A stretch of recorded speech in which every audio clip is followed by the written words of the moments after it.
The wind howls like a warning through the narrow steel corridors as the first light creeps over the North Atlantic. Gray clouds hang low, pressing against the sea as if to cage the monster beneath. The ship, a towering slab of iron and bolts, shudders against the waves, but does not yield.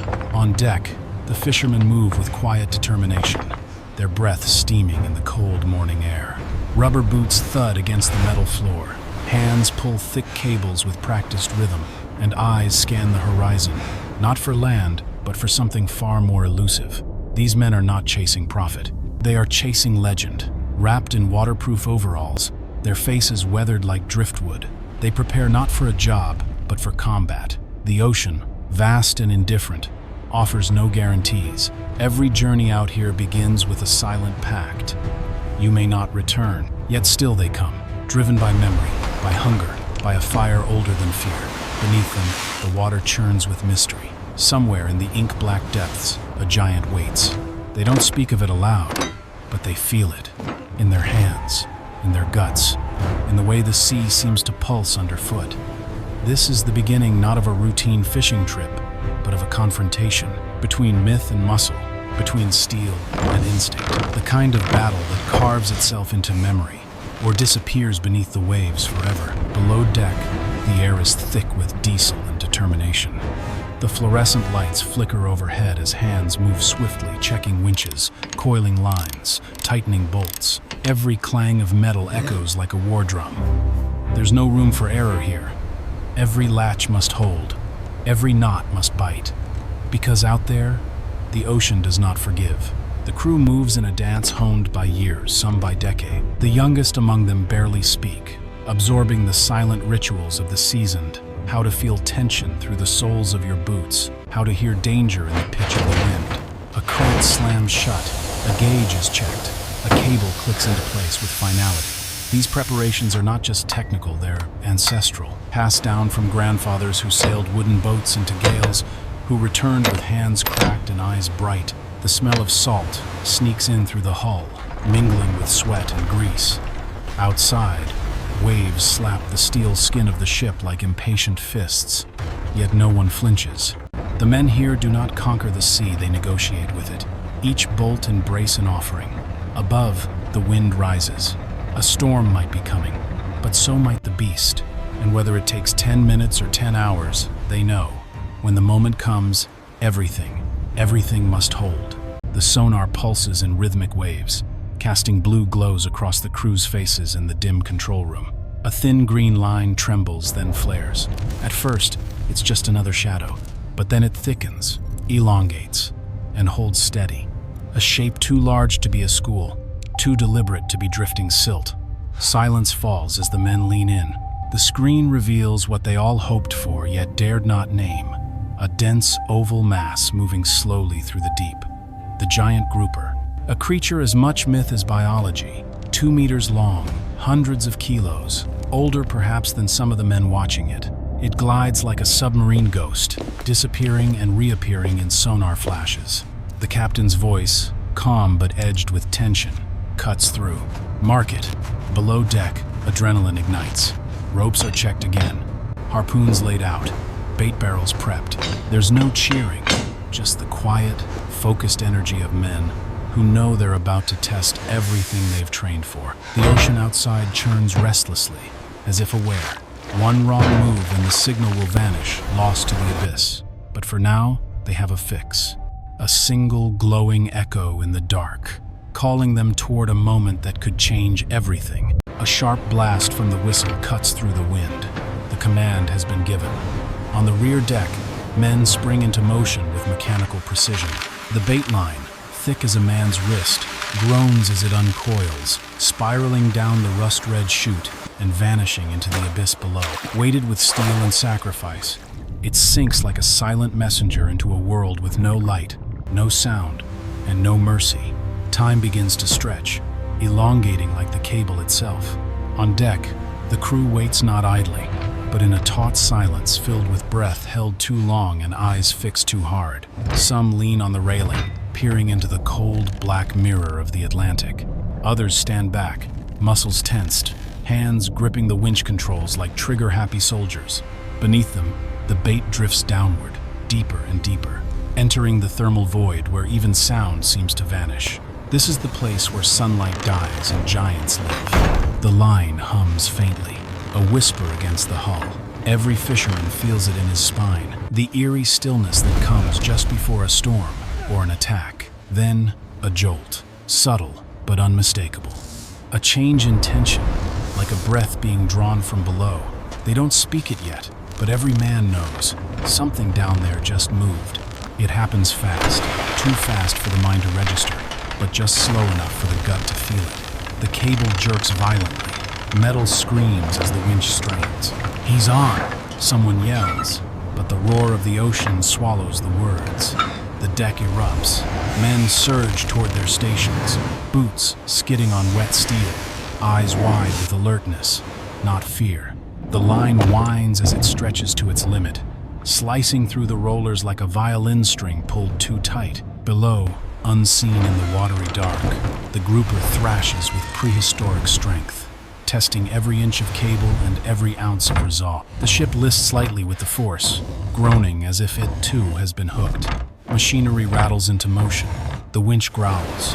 The crew braces. Each second becomes a struggle between hydraulics and raw power, between man-made order and the sea's chaos.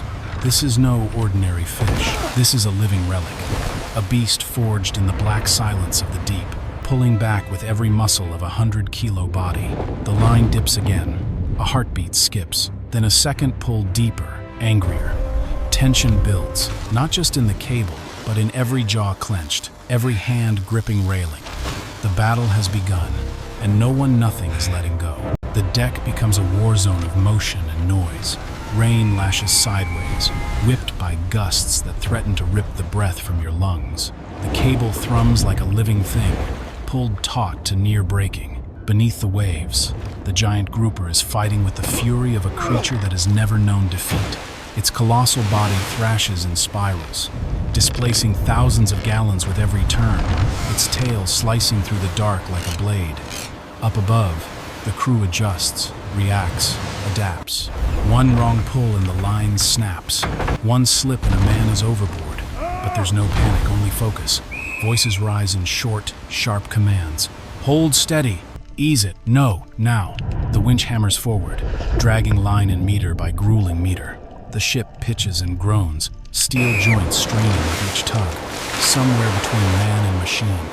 This struggle unfolds, not over territory, not over pride, but over survival itself. Eyes squint through the spray, hands burn from rope friction, boots slide against slick steel, yet no one lets go, no one even blinks, because they all know this isn't just about catching a fish, it's about conquering the deep for a single, brutal moment.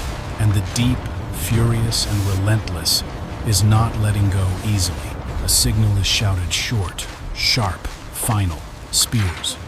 Within seconds, the harpoon guns are manned, the steel tips glinting under the flicker of storm-lit skies.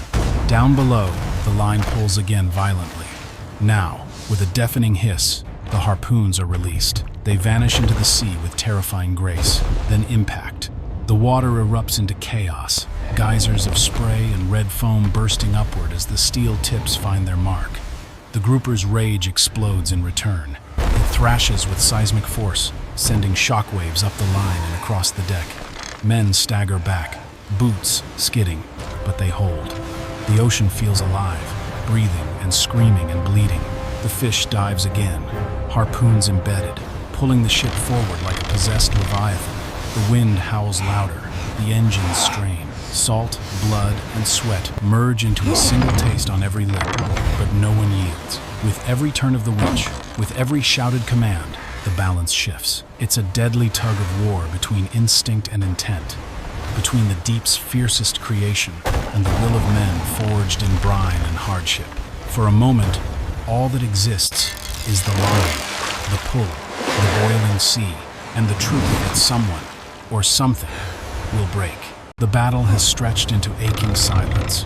broken only by the rhythmic churning of the winch and the labored breaths of the crew. Muscles quiver from strain, soaked gloves cling to steel, and eyes flicker with exhaustion masked as resolve. Each meter of line recovered is a minor miracle, hard-won against the monstrous force below. But now, something shifts.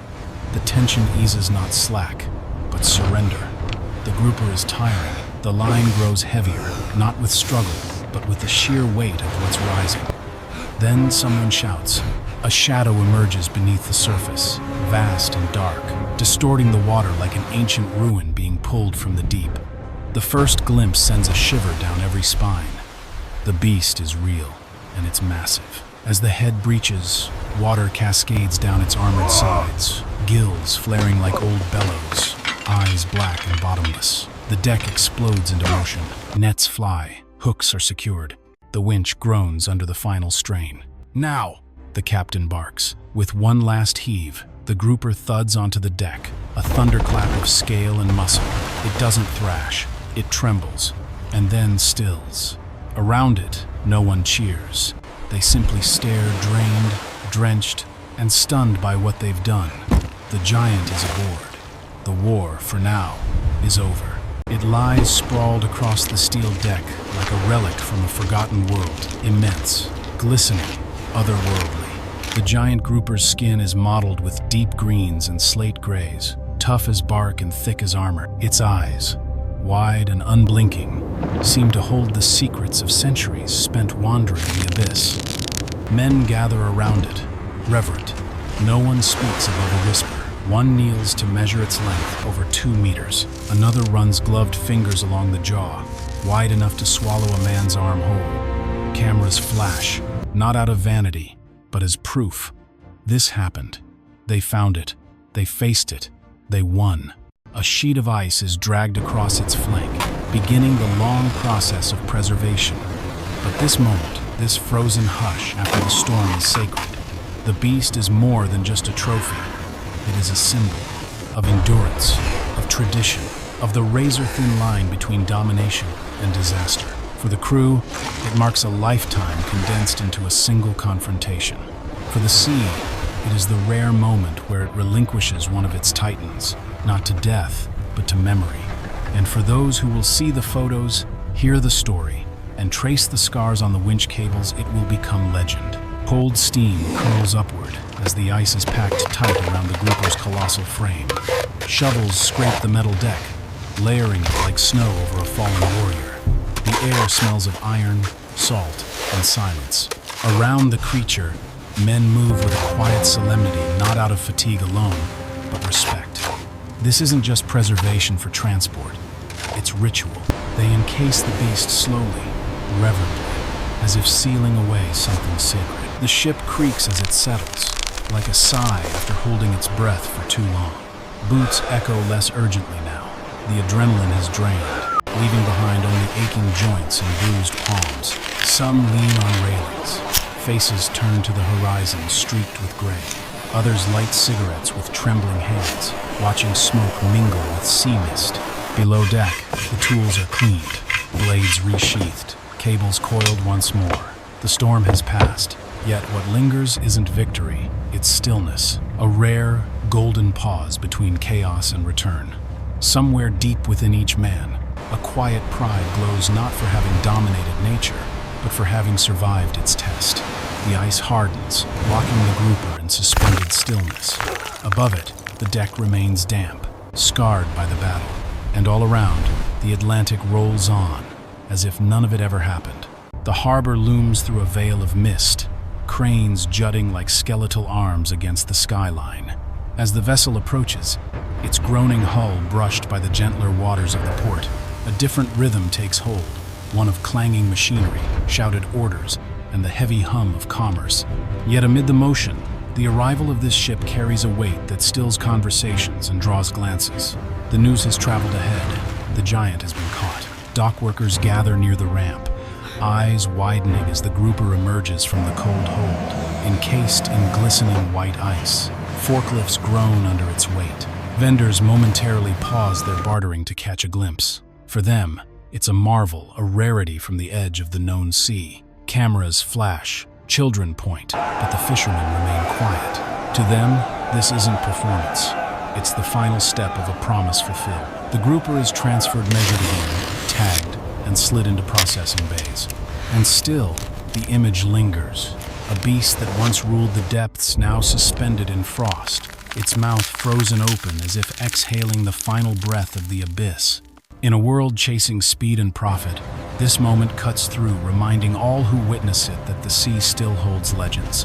And sometimes, men bring them home.